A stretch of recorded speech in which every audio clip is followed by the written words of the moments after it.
ನೀವು ಯಾವ್ಯಾವ ಶಿಫ್ಟ್ ಮಾಡಿಲ್ಲ ಅಂತ ಹೇಳ್ತಿರಲ್ಲ, ಏನೋ ಒಬ್ರು ಹೇಳಿದ್ರೆ ಯಾರೋ 17-18 ಕಚೇರಿಗಳು ಇವತ್ತು ಇದು ಇಂಥದ್ದು ಹೋಗಿ ಸುವರ್ಣಸೌಧ ಕಟ್ಟಿರಿ ಅಧ್ಯಕ್ಷರೇ. ಇದ್ರ ಕೆಲಸ ಏನು? 10 ದಿವಸ. 10 ದಿವಸನಾಗ 2 ಜನ ಧರಣಿ ಪರಣಿ ಹಿಡಿದ್ರೆ ಒಂದು 5-6 ದಿವಸ ನಡೀತೈತಿ.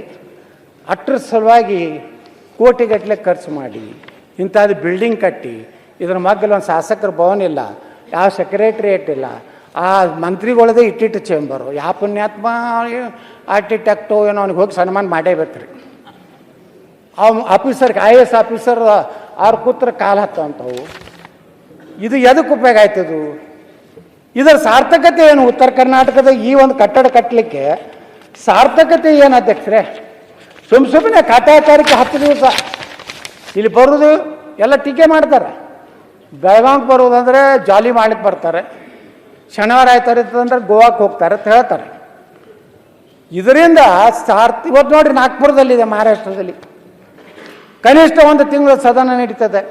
ಅಲ್ಲಿ ಸೆಕ್ರೆಟ್ರಿಯೇಟ್ ಇದೆ, ಶಾಸಕರ ಭವನ ಇದೆ, ಅಲ್ಲಿ ಎಲ್ಲ ಅಡಿಷನಲ್ ಸೆಕ್ರೆಟರಿ ಲೆವೆಲ್ದ ರ್ಯಾಂಕ್ನವ್ರು ಅಲ್ಲಿ ಅಧಿಕಾರಿಗಳಿದ್ದಾರೆ. ಇಲ್ಲಿ ಯಾವ ಅಧಿಕಾರಿಗಳಿದ್ದಾರೆ ಹೇಳಿ? ಒಂದು ಕ್ಯಾಬಿನೆಟ್ ನೀವು ಬೆಂಗಳೂರಿನಲ್ಲಿ ಮಾಡಿದ್ರೆ, ಒಂದು ಕ್ಯಾಬಿನೆಟ್ನಲ್ಲಿ ಈ ಒಂದು ಸುವರ್ಣಸೌಧ ಮಾಡಿದ್ರೆ ಮೇಂಟೆನೆನ್ಸ್ ಆಗ್ತದೆ. ನಿಮ್ಮದು ಸದನದ ನೀವು ಏನು ಡೇಟ್ ಫಿಕ್ಸ್ ಮಾಡ್ತಿರಲ್ಲ ಅಧ್ಯಕ್ಷ, ನೀವು ನಮ್ಮ ಕೌನ್ಸಿಲ್ದವರು ಅಲ್ಲಿಂದ ಕೆತ್ತಲಕ್ಕೆ ಚಾಲು ಮಾಡ್ತಾರೆ ಇಲ್ಲಿ ಹುಲ್ಲ ಕಸ. ಇವತ್ತು ನೋಡಿ ಅಧ್ಯಕ್ಷರೇ, ಯಾವ ರೀತಿ ವಿಧಾನಸಭಾ ಕ್ಷೇತ್ರಗಳು, ಯಾವ್ಯಾವ ಇಲಾಖೆಗಳು, ಕಂದಾಯ ಗ್ರಾಮಗಳು, ಗ್ರಾಮ ಪಂಚಾಯತ್ಗಳು, ಮುಖ್ಯಮಂತ್ರಿಗಳು 1956ರಿಂದ 15 ದಕ್ಷಿಣ ಕರ್ನಾಟಕದವರು 15 ಬಾರಿ ಆಗ್ಯಾರ.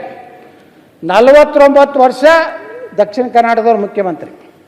ಉತ್ತರ ಕರ್ನಾಟಕದವ್ರು 8 ಬಾರಿ ಆಗ್ಯಾರ, 20 ವರ್ಷ. ಒಬ್ಬ ಮುಖ್ಯಮಂತ್ರಿನೂ ಉತ್ತರ ಕರ್ನಾಟಕದವ್ರು 5 ವರ್ಷ ಆಗಿಲ್ಲ.